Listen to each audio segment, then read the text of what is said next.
So, Awesome. Molly, first, could you explain why leadership training has always been at the foreground of the support we provide to our international partners?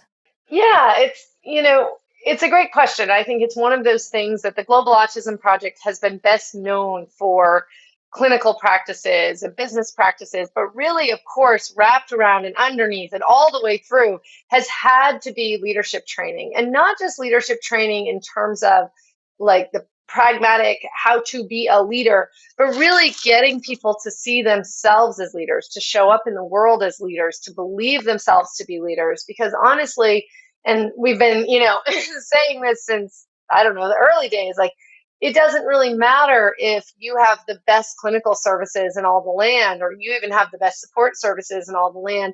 If you cannot deliver them from a place of leadership, if you cannot use your leadership to invite other people to join you in the work that you're doing, it really doesn't matter, right? It does not make that impact. And I think that's where we've gotten to over the last 17 years, really hone in, like, what is leadership? What do we think leadership is? And who are leaders? We sort of have this idea that there's this natural born leader, and then the rest of us are leaders or not. Hmm. And so for all of our work, for everything we've been doing with our regional summits, with our global summits, with our skill core program, leadership training and development has been at the forefront of what we're doing so that the work actually works and we're able to create a movement of people. Hmm. And could you just talk a little bit about that movement and, just a kind of overview of what's happening around the world with attitudes of autism and why this is important, why we are trying to instill leadership in our partners? Yeah, absolutely.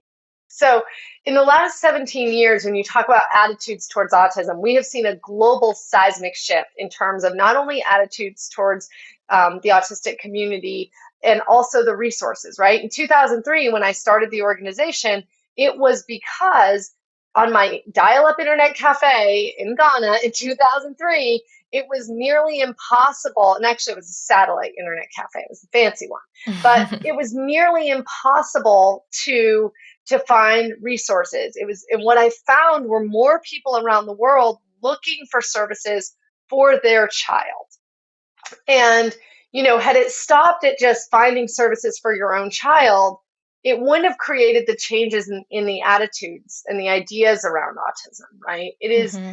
now when I go online and I interface with some of the people and interact with some of the people who live in countries where they're one of very few people working with kids with autism, they're like, my kid and all the others. It's like they Yeah. really are.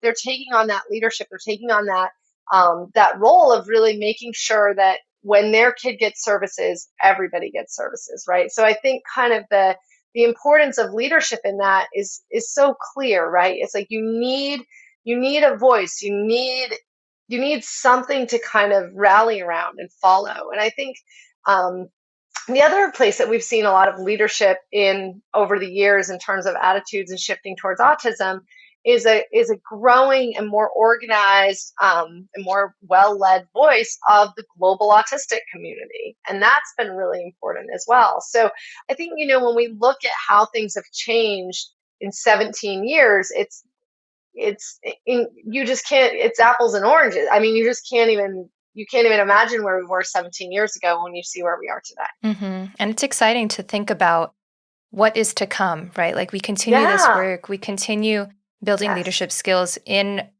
leaders who will then develop it in people they're training, and it's just Yeah. a ripple effect and it goes on from Yeah. there.